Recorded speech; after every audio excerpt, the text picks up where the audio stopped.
SDS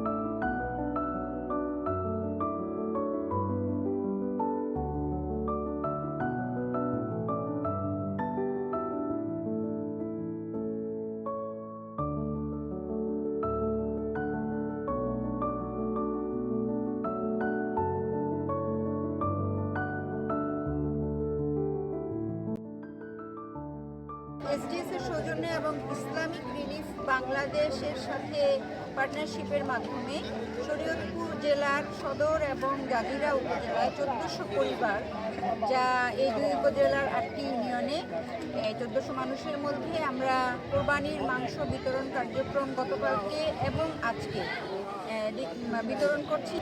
আমরা ধন্যবাদ জানাচ্ছি ইসলামিক রিলিফকে, তারা আমাদের পাশে থাকার জন্য, যাতে করে আরও মানুষের কাছে আমরা এই সাহায্য বা এই শুভেচ্ছা, কোরবানি আমি সাহায্য বলবো না, কোরবানির এই শুভেচ্ছা আমরা পৌঁছে দিতে পারি, আমরা চেষ্টা করে যাব। ধন্যবাদ। আসলে এটা ইসলামী রিলিফ বাংলাদেশে এটা একটা ধন্যবাদ দিতে হবে।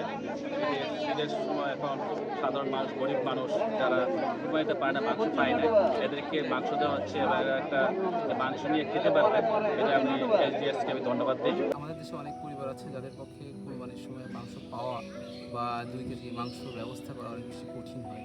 ইসলামিক রিলিফ সারা বাংলাদেশে প্রতি বছরই না এবছরও কুরবানি কর্মসূচি পালন করছে। সে ধারাবাহিকতায় শরীয়তপুরের প্রথম ইসলামিক রিলিফ এটি পরিচালিত করছে এবং এ কাজে সার্বিকভাবে সহযোগিতা করেছে এসডিএস। শরীয়তপুরের জাজিরা এবং শরীয়তপুর সদর উপজেলায় 1400 পরিবারের মাঝে ইসলামিক রিলিফের সহযোগিতায় এই গরুর মাংস বিতরণ করেছে। আমার গরুর মাংস কিনে খাওয়ার তৌফিক নেই, এখান থেকে আমাকে গরুর মাংস দেওয়াতে আমি অনেক খুশি, কারণ আমি আজকে বাসায় গিয়ে আমার ফ্যামিলিকে নিয়ে গরুর মাংস রান্না করে খাবো সবাইকে নিয়ে, তার জন্য আমি অনেক খুশি। আমার ভালো লাগতেছে, গরিব মানুষ মাংস একটা পাইছি, সবাই আমরা পরিবার মিলে পাঁচ করে খাবো।